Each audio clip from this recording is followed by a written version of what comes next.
Hello everyone, today we are going to learn basic Ansys Spaceclaim tutorial how to combine bodies.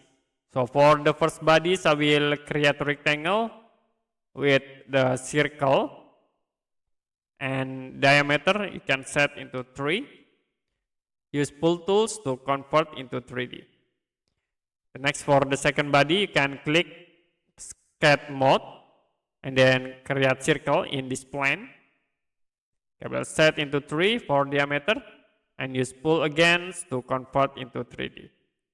Now to move this cylinder into this box, you can go to assembly and I will use the align tools.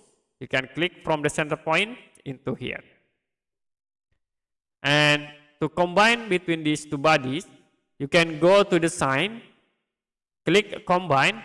Don't forget to press Ctrl button to select multiple objects. And it will be automatically combined into one.